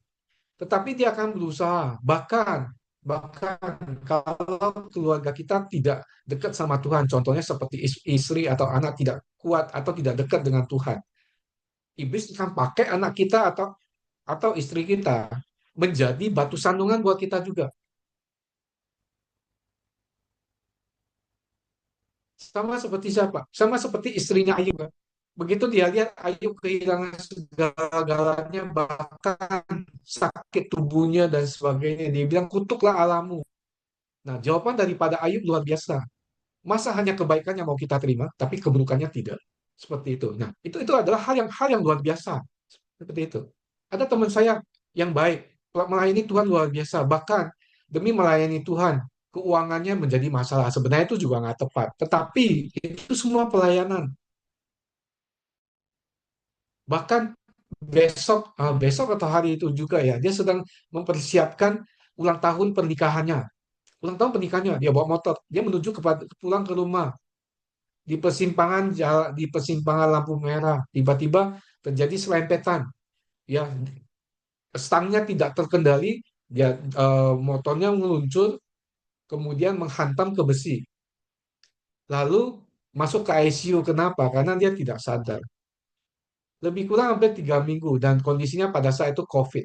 Akhirnya Tuhan panggil dia kembali. Artinya apa? Dia meninggal. Orang bilang, kok kenapa orang yang melayani Tuhan begitu luar biasa, kok bisa seperti itu? Menurutku dia baik, Bapak Ibu. Tuhan baik sama dia. Artinya apa? Tuhan tidak mau dia menikmati, maaf ya, bahasa saya itu bilang menikmati penderitaan lebih lama lagi. Bukankah Rasul Paulus bilang, mati adalah keberuntungan. Kalau dikasih pilihan, saya percaya Rasul Paulus pasti pilih mati. Dia nggak mau pilih hidup. Tetapi pada saat saya hidup, saya harus hidup demi Tuhan. Untuk Tuhan saja. Itu saja. Seperti itu. Nah, ini juga tantangan buat kita. Kalau saya bilang bukan tantangan lah, tetapi satu kemurahan Tuhan buat kita. Masih Tuhan izinkan kita ya mengalami semua hal yang ada di dunia ini. Artinya Tuhan masih mau pakai kita untuk melakukan sesuatu hal. Saya tidak tahu apapun itu, namun saya percaya itu akan bisa memberkati orang lain. Sama seperti saya melepaskan pekerjaan saya, usaha saya yang kalau dibilang penghasilannya lumayan dan sebagainya. Hari ini itu hanya mengadakan belas kasihan daripada Tuhan. Oh ya Bapak Ibu, hari ini kalau Bapak Ibu paham ya, hari ini kalau ada telepon, Pak Julianto, kamu mau nggak nasi rames? Saya pasti bilang mau. Karena bagi saya itu adalah kemurahan Tuhan. Oh iya Bapak Ibu, kalau dulu boro-boro Bapak Ibu, yang ada adalah saya traktir orang Bapak Ibu.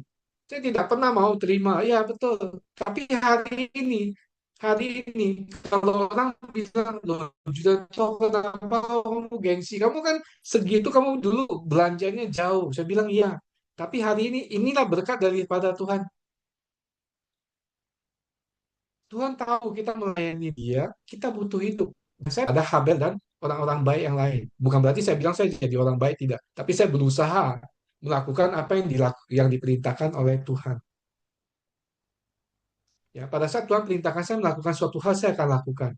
Sejauh itu adalah, ya, sejauh itu adalah memang ya sesuai dengan ada kalanya saya pikir itu juga adalah panggilan daripada Tuhan. Ternyata suatu sukacita itu bisa hilang gitu loh. Nah, saya mulai belajar peka terhadap apa yang Tuhan inginkan dan mana yang sebenarnya keinginan saya pribadi untuk melayani. Ada kalanya melayani itu juga belum tentu semuanya daripada Tuhan. Seperti itu. Jadi ada kalanya, ada hal-hal egoisme dari diri kita yang di apa ya istilahnya ditantang untuk bisa melakukan itu. Nah, itu yang saya mulai hati-hati dengan itu. Ya, sebab kebaikan itu selalu pasti ditentang oleh dunia, Pak Andri. Kebaikan kita pasti ditentang oleh dunia. Bahkan ada kalanya ya yang tentang kita pun adalah sesama orang percaya. Oh, saya alami, terkhusus untuk pelayanan saya anggap pelayanan nih di Basar yang dilakukan saat ini di Katolik minggu depan dan sebagainya. Nah, salah satu yang membuat saya jadi aneh adalah tentang pemasangan listrik. Saya sih bukan di bagian perlengkapan. Ini hanya contoh ya, Bapak Ibu paham. Bukan di bagian perlengkapan, tetapi sebulan yang lalu karena itu akan berkaitan dengan tugas saya sebagai seorang adalah di bagian basar. Jadi ada orang yang mau buka stand dan sebagainya itu harus lewat saya untuk diseleksi dan sebagainya. Otomatis kan saya janjikan pemakaian listrik berapa dan sebagainya. Nah, yang memegang peralatan listrik daripada komunitas itu satu orang gitu loh. Nah, waktu itu sebulan yang lalu, 1,5 bulan lalu saya udah minta datanya. Kita punya inventaris apa saja. Sampai hari Kamis kemarin, dia belum kasih, bayangin. Padahal basalnya itu sudah hari Jumat depan. Nggak apa-apa, saya pikir oke dia mau hitung. Ini mau hitung loh. Berarti apa yang dilakukan 1 bulan yang saya kasih gitu loh. Dia bilang mau hitung. Tunggu sampai hari Minggu siang. Saya minta lagi. Sama dia bilang, saya masih mau hitung. Wah, saya udah marah Bapak Ibu. Kenapa? Tinggal 3 hari. Itu mau dipasang kurang apa kan tidak secepat itu kita bisa mempersiapkannya. Tetapi akibat daripada tuntutan saya untuk agar Basar itu listriknya bisa tercukupi, tersedia, itu justru saya dianggap tidak baik. Kenapa? Karena saya berperkara sama orang itu. Saya kejar orang itu. Dibilang itu, Pak. Nah, pertanyaannya, yang salah saya atau dianya? Saya juga jadi bingung kan. Nah, itulah dunia. Itulah dunia memutarbalikkan kondisi. Dan hari pagi ini dia bilang, Pak, ini sudah saya taruh di gereja, saya datang. Begitu tadi siang saya lihat, itu membuat saya marah. Tetapi saya udah karena mereka bilang udah biarin aja. Marahnya kenapa? Dia bawa semuanya, bahkan dari jadi bukan kepemilikan daripada komunitas yang dia bawa, tetapi dari komunitas yang lain dia gabung jadi satu. Dan di dalam dia keluarkan surat tanda terima dalam bentuk pinjaman, bayangin. Itu milik komunitas, tetapi saya perlu pinjam, bayangin. Waduh, ini memang dunia pelayanan luar biasa. Tapi begitulah Bapak Ibu. Ya, kebaikan kita untuk menyelesaikan tugas. Karena setiap hal yang saya kerjakan, saya tidak kerjakan untuk manusia. Yang saya lihat Tuhan. Karena kalau saya lihat manusia, saya sudah keluar dari awal. Karena saya paham bahwa apa yang saya lakukan itu akan bisa memberkati para yang mereka sedang butuh suatu usaha untuk dipublikasikan seperti itu. Akhirnya dia resign sebelum waktunya. Ya, akhirnya ya dia makin diolok-olok oleh mereka, kan betul nggak? Banyak hal Bapak Ibu. Kebaikan itu selalu pasti ditentang. Demikian juga Habel.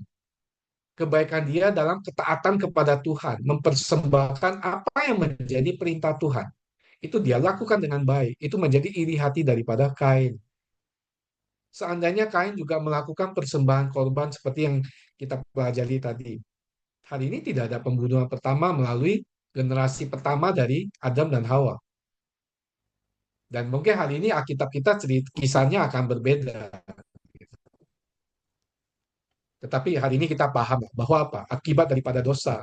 Dan manusia tidak hati-hati dalam mewaspadai mewaspadai cabangan daripada dosa itu. Berbahaya Bapak Ibu. Ya mungkin seperti itu Pak Andre. Maaf ya jawabannya agak panjang. Oke, ya saya paham itu. Oke, mungkin diizinkan untuk Terima kasih Pak. itulah proses ya, proses dari Tuhan kan, mungkin gitu ya. Ya, Ya, ya, untuk ya, lebih ya. memurnikan. Ya, oke. Selalu ada korban. Ya, Betul, betul. Benar.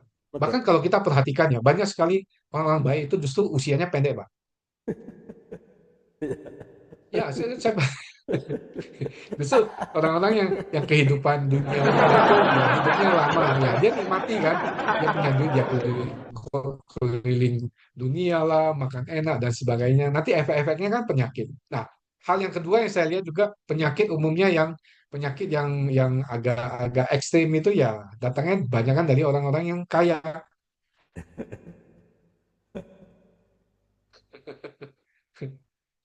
Ya bukan bukan mengutuk mereka tapi ya, karena dalam pekerjaan saya di dunia asuransi, saya melihat orang yang semakin besar asuransinya, umumnya klaimnya lebih lebih banyak daripada yang biasa gitu.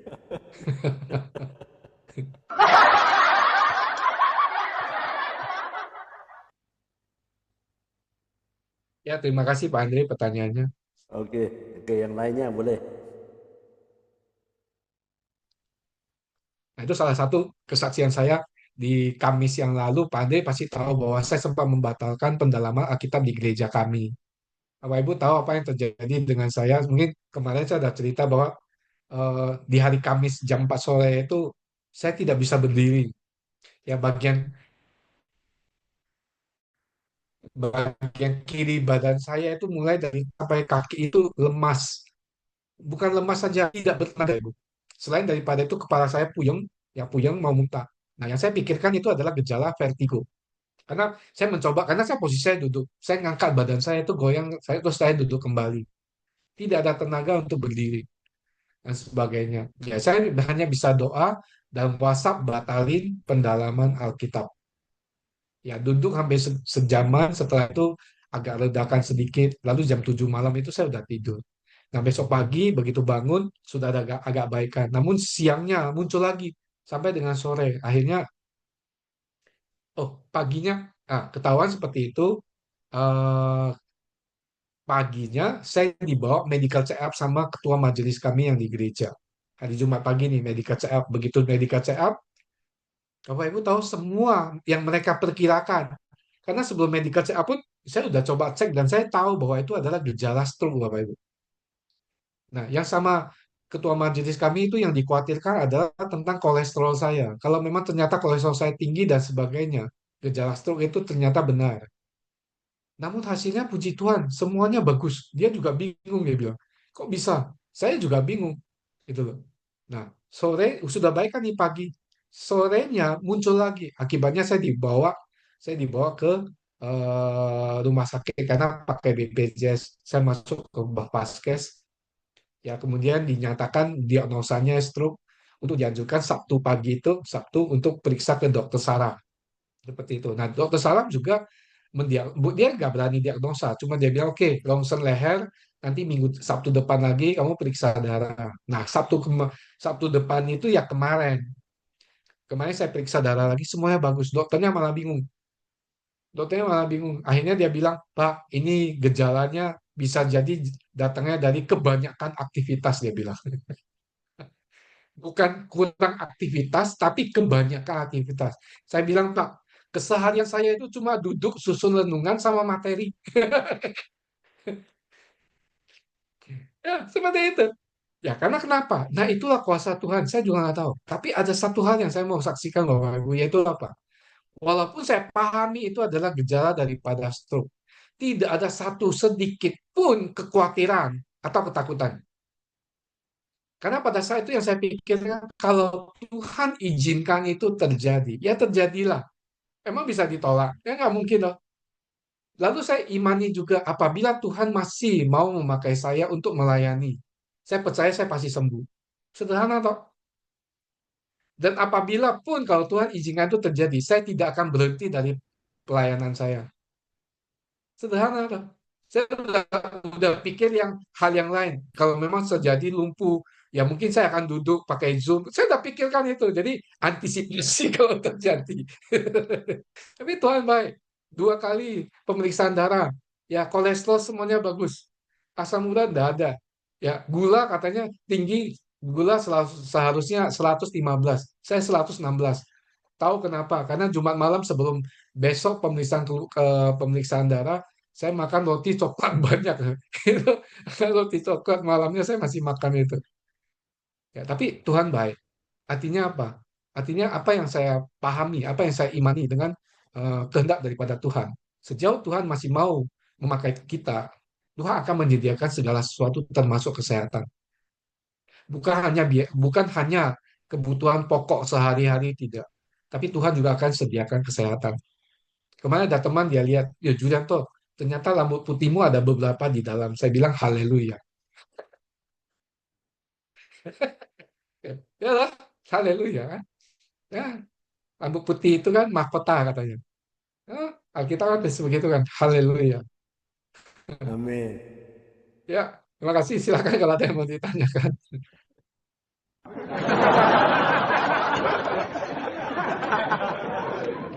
Nah, Ini saya cas laptop dulu. Carura Wat itu dari mana? Dari Thailand kan? Nama-nama Thailand ya, Pak Yuri? Malaysia juga. Oh, Ibu Malaysia. Calulai dari Malaysia juga. Oh, namanya nama Ya. nama Thailand ya? Shalom Pak Carurai. Ya, shalom, Ibu itu, Ibu shalom. Calulai. Oh, Ibu ibu Calulai. kah itu? Oh, Ibu sorry. Ya, ya, Saya pikir Ibu kok Calulai. seperti laki-laki. Sorry, sorry. Ya. ya, ya, ya, ya, yang di sebelah tuh suami saya. Oke. Ah, Ya. Oke. Selamat selamat petang.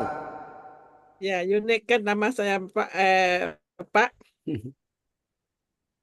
Carurai. Itu apa? Nama Thailand kah? Bukan, saya bangsa Daya Iban. Oh, Daya Iban ya. Tinggal di Ya, mana? di Bintulu, Sarawak. Oh, Bintulu. Iya, iya. Oke. Kenal sama Ibu ya sama Doris? kayak Pak Joshua Ya, ya, sama Ibu tahu, tahu. Doris. Ibu Ya, ya, Doris ya. sama Oke. Ibu Doris. Ya. Ya. Bagus tuh. Itu kawan saya itu, Ibu Doris. Ya, Kalau ini Pak Gideon dari Pak mana Gideon ini? dari mana? Purwokerto kah? Eh, saya juga Halo belum Pak Gideon. belum tahu. Iya, Salam Pak Gideon. salam. Saya dari Bandung, lahirnya Oh, di Bandung. Cilacap, Jawa Tengah. Oh, Cilacap. Ya, ya, ya. Kami Di Purwokerto. Cilacap. Salam Pak. Iya,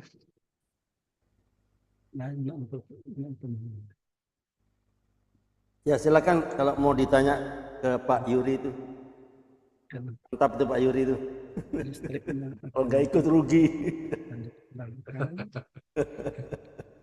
Silakan kalau Oke, mau ada ditanya. lagi yang mau ditanyakan atau mau dibagikan? Silakan. Atau Ya mau boleh. sharing? Atau sharing-sharing boleh. Silakan. Nah, soalnya sebentar lagi tempatnya Ibu Carulai akan padam listrik ya, Bu. Atau sudah tidak, Bu? ya, bila selesai, Pastor. Oke, oke, oke. Udah jam 9 sih ya. Kenapa? Mati listrik kah? Tunggu sudah. Kalau jam Ya. Iya, 9 iya. ada. Ah, Oke. Ini ada Bu Linda mau bicara, mau bertanya kah? Ya, silakan Bu Linda. Ya, buka mikrofon. Boleh bertanya sama ini Pak Yuryanto. Silakan.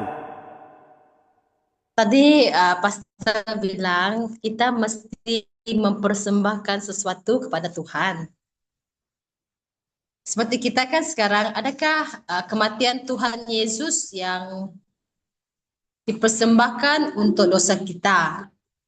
Dan satu lagi, apakah kaitan dengan persembahan kita di gereja, Pastor? Oke, oke, oke. Ya, terima kasih Bu Linda pertanyaan. Thank you. Ya, kalau berkaitan dengan persembahan, eh, Yesus mati di dunia, maksudnya mati di kayu salib itu tujuannya memang jelas ya, yaitu menebus dosanya kita. Sebab di dalam sejarah Perjanjian Lama, manusia tidak punya kemampuan untuk melepaskan diri dari kuasa dosa. Oleh sebab itu, Allah mengambil inisiatif sendiri turun ke dunia untuk menyelesaikan ya kutuk dosa itu. Sebab sejak Adam, sekalipun Tuhan memberikan perintah untuk melakukan persembahan pendamaian yang setiap tahun kepada bangsa Israel, itu tidak membuat manusia itu terlepas daripada dosa sepenuhnya. Nah, arti melepaskan dosa sepenuhnya seperti ini, yaitu dia hanya minta pengampunan dan itu hanya sesaat, sesaat saja didamaikan sama Tuhan. Kenapa dibilang sesaat? Karena damai itu harus dilakukan setiap tahun. Beda dengan setelah Yesus datang ke dunia atau Yesus mati di kayu salib. Buktinya apa? Pada saat Yesus bilang sudah selesai. Bait suci bahkan sampai dengan kemah maha suci yang paling dalam itu terbagi dua. Dan kita pahami bahwa kenapa terbagi dua. Artinya ya Tuhan sudah tidak membutuhkan tempat ya bagi manusia untuk menyembah Dia. Kalau zamannya dulu, mereka kalau mau menyembah Tuhan, mereka misalnya mereka mengembala sampai jauh. Ya mereka harus mendatangi bait suci setiap tahun untuk melakukan pendamaian. Kita bisa perhatikan doa Salomo.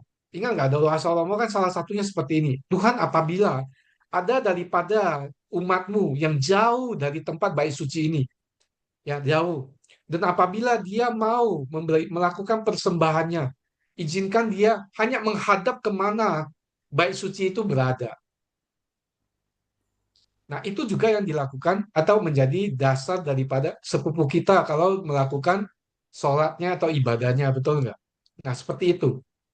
Karena mereka itu kitab sucinya mereka itu masih berkaitan dengan perjanjian lamanya kita. Ya, jadi Yesus datang, ya, dia mempersembahkan dirinya menjadi satu-satunya penyembahan yang sempurna, di mana setiap kita yang menerima dia, dia akan menjadi penyembahan mewakili kita atas dosa yang kita perbuat. Kalau kita bicara tentang persembahan daripada Yesus, itu adalah seperti ini. Yesus itu ada di tengah antara kita dengan Allah. Dia akan menjadi pendamai kita dengan Allah. Sebab apa? Kita lihat perjanjian lama. Begitu seseorang itu dosa, melakukan perbuatan dosa, mati. Bukan hanya mati, dia bisa membawa mati keluarganya dan orang-orang lain dan sebagainya. Artinya, bagi kita sebagai manusia yang tidak kudus, tidak punya kesempatan sedikit pun untuk bisa dekat dengan Allah, apalagi untuk berdamai dengan Dia. Nah, satu-satunya jalan itu adalah Yesus. Makanya dia dianggap sebagai anak domba Allah yang sempurna ya pengorbanannya.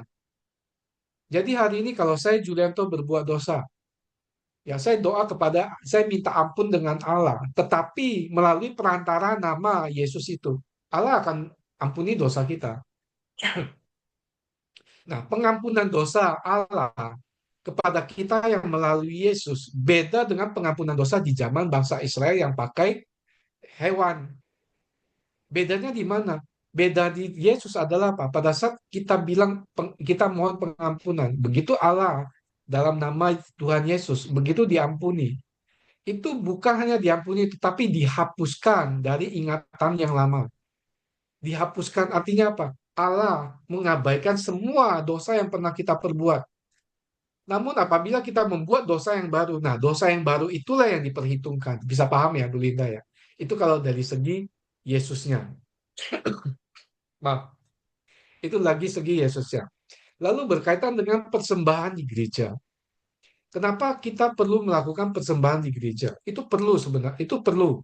Ya bukan perlu lagi. Bahkan kalau boleh saya bilang, itu adalah wajib. Namun besar kecil itu tidak jadi kendala. Sebab apa?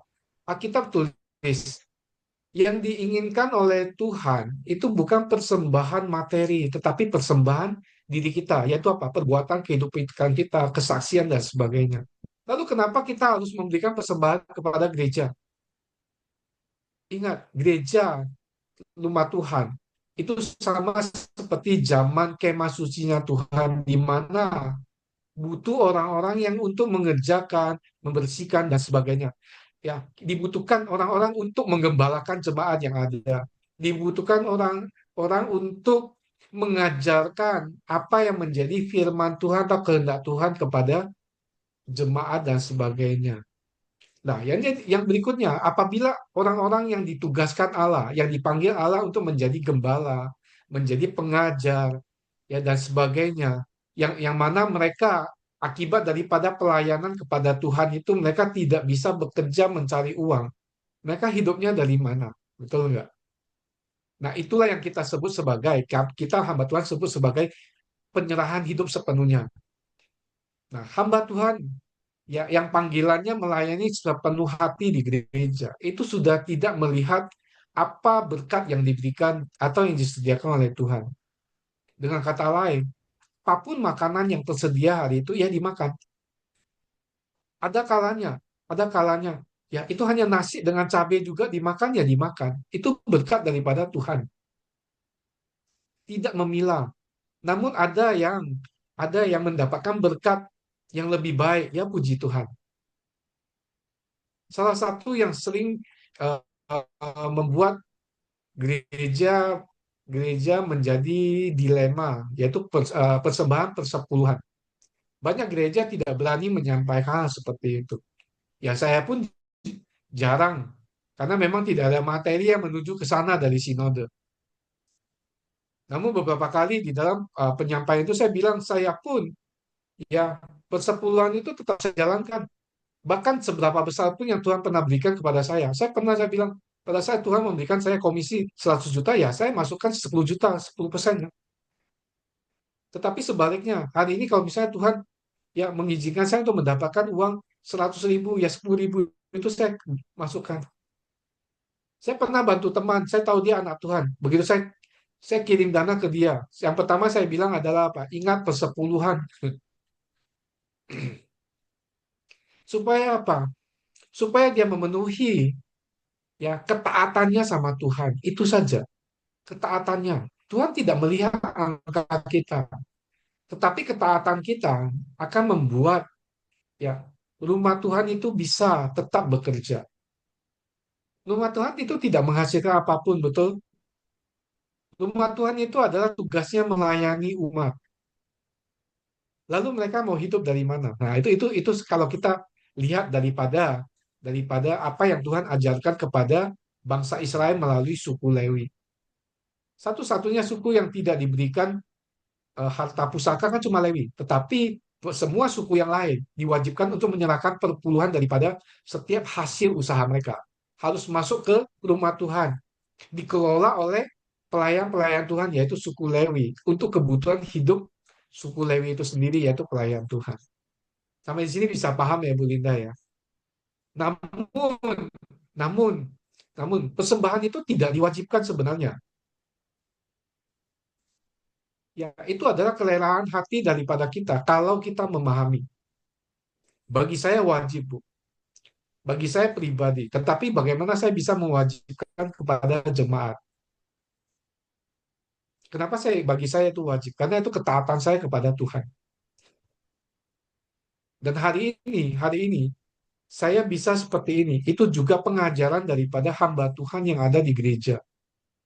Ya ada ya mungkin saya dibilang saya kuliah, tetapi ya sebelum saya kuliah, bukankah saya makanan rohani saya datangnya dari gereja di mana ada hamba-hamba Tuhan, ada pendeta-pendeta, ada gembala. Pada saat saya bermasalah, saya didoakan dan sebagainya. Oke, nah, seolah-olah bukankah tugas mereka adalah melayani kita. Kalau mereka menghabiskan waktu untuk melayani kita sebagai jemaat, kapan mereka ya mencukupi kehidupan mereka sendiri. Nah, itulah pemeliharaan Tuhan melalui apa? Persembahan persembahan ke kasnya negara, kasnya gereja. Sekarang di luar sana ada saja gereja yang pada minta dan sebagainya. Kalau itu saya tidak setuju, Bu. Kalau minta itu saya tidak setuju. Sebab saya percaya Tuhan akan bekerja dengan caranya sendiri tanpa kita minta. Tugas kami sebagai pelayan atau hamba Tuhan yang melayani adalah mengajarkan tentang ketaatan. Ada salah satu pendeta yang saya cukup salut. Ya, dia eh, jemaahnya itu banyak sekali. Perpuluhan itu luar biasa besar. Tetapi semua perpuluhan dia masuk ke dalam bendahara kasnya gereja. Dia tidak ambil. Dia hanya ambil adalah berkat bulanan yang sesuai dengan ketentuan. Padahal itu adalah haknya. Ketentuan daripada sinodenya, semua perpuluhan itu adalah hak dia pribadi, tapi dia nggak mau ngambil. Nah, saya salut secara pribadi kepada hamba Tuhan seperti itu.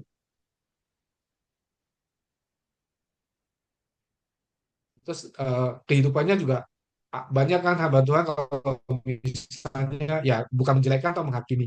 Pada saat dipanggil untuk melayani, ya ada yang sampai minta hotel yang harus ada bintang berapa dan sebagainya. Banyak, banyak Bapak Ibu. Bahkan saya paling paling maaf ya, saya tidak pernah mau jadi hospitality lagi karena itu. Katanya hamba Tuhan datang melayani, tetapi minta itu minta ini. Wah, makanya saya bilang sama teman-teman, jangan pernah tempatkan saya di hospitality lagi. Nanti saya jadi penghakiman buat mereka. Saya bilang. Oh iya, dia minta. Bahkan pulangnya, nanti ya saya oleh-oleh. Luar biasa itu orang datang 4 orang. Dia bisa bilang, kamu mau berapa? Kamu mau berapa? Kamu mau berapa? Ada hamba Tuhan kayak begitu. Tapi ada. Dia datang ke Pulau Koto. Dia bilang, wah ini ikan bandeng enak. Kamu mau berapa ekor? Kamu mau berapa ekor? Dia bilang sama sesama pelayan Tuhan yang lain. Yang sediain siapa? Hospitality. Terus dia pilih makan. Wah, saya mau babi panggang. Hah. Oh, ayam, bosan ayam. Bosan ayam. Haleluya. Ya mungkin seperti itu. Bukan menghakimi, tapi hanya kasih contoh saja supaya kita tidak melakukan. Oke, Pastor. Thank you. Ya, thank you. Saya berapa kali melayani, dibilang tidur, saya bilang nggak apa-apa. Ada kasur, tidak ada kasur, tidak masalah, tidak masalah. Mau tidur di lantai, kayak mau apa, nggak masalah. Pokoknya bisa tidur aja. Soalnya saya juga pernah tidur itu hanya beralaskan itu karet saja. Bahkan tidak ada karet. Aneh lagi, sesama itu malah sebenarnya satu orang satu, dia ambil dua supaya lebih lebih tebal katanya. Ya sudah, buat dia saja. Banyak hal, Bapak Ibu, banyak hal. Tapi tidak apa-apa. Itulah pelayanan. Makanya setelah pernah mengalami seperti itu, jadi kita jadi paham apa yang terjadi dengan seperti Rasul Paulus ya di dalam pelayanan apa perintahkan kepada 70 murid itu sepasang-sepasang tidak boleh bawa apa-apa. Itu namanya mengandalkan diri kepada eh, apa ya kemurahan Tuhan dalam mencukupi kehidupan. Buktinya 70 orang itu pulang tidak kekurangan apapun. Oke, terima kasih Bu Linda. Ada lagi yang mau ditanyakan?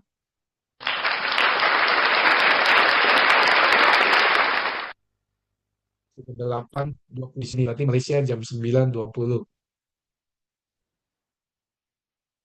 Kalau tidak ada, kita sampai di sini saja. Ya, kita bertemu lagi di minggu depan dengan tema yang berlanjut. Ya, tema yang berlanjut. Ya, tema yang berlanjut. Ki- Intinya adalah kita sedang belajar tentang firman Tuhan secara berurutan supaya kita bisa paham. Karena kalau lompat-lompat, ya di luar sana itu banyak. Di luar sana banyak. Bahkan kalau memang Tuhan izinkan suatu saat, kalau Bapak Ibu juga bersedia, kita bisa lakukan seminggu 2 kali. Karena memang setelah materi kan banyak ya. Namun kalau mau, gitu. Jadi kalau tidak saat ini kita tetap lakukan di Senin, setiap Senin malam. Oke, kita sampai di sini dulu. Izinkan saya tutup dengan doa ya. Ya, kalau tidak ada lagi saya tutup dengan doa. Mari kita bersatu dalam doa. Bapak yang di surga, Bapak yang maha baik, terima kasih Tuhan atas kebaikan-Mu. Engkau mengumpulkan kami di dalam persekutuan untuk belajar tentang kebenaran firman-Mu. Terima kasih atas hal-hal yang telah Engkau bukakan kepada kami melalui kejadian 4 ini ya Bapak. Di mana dosa begitu mengerikan. Begitu dosa masuk sedikit saja, dia berkembang begitu luas Bapak. Kami manusia lemah adanya. Apabila kami tidak ada Engkau yang selalu menemani sesuai yang Kau janjikan. Kami mungkin sudah hancur Bapak. Karena dalam kehidupan kami tidak ada satupun daripada kami Tuhan yang mampu untuk lepas daripada kuasa kegelapan itu apabila tidak ada pengorbanan darah anakmu Kristus di kayu salib. Demikian juga kuasa yang telah Engkau berikan buat kami sehingga kami saat ini mampu Tuhan untuk berkata tidak terhadap dosa. Sekalipun godaan dan cobaan itu selalu datang. Ampuni kami Tuhan apabila ada saatnya kami jatuh. Namun Tuhan, jangan lepaskan kami, tetapi beri kami kekuatan untuk bangkit kembali, menyesalinya, memahami bahwa itu salah, kemudian datang ke hadapan-Mu untuk memohon ampun kepadamu ya Bapak. Sisanya kami serahkan dalam tangan kuasa-Mu. Sebab hanya Engkaulah Tuhan yang mampu membuat kami, menuntun kami menuju kepada jalan yang benar. Terima kasih Bapak. Bahkan di dalam kehidupan kami saat ini Bapak, ada pergumulan permasalahan yang sedang kami hadapi.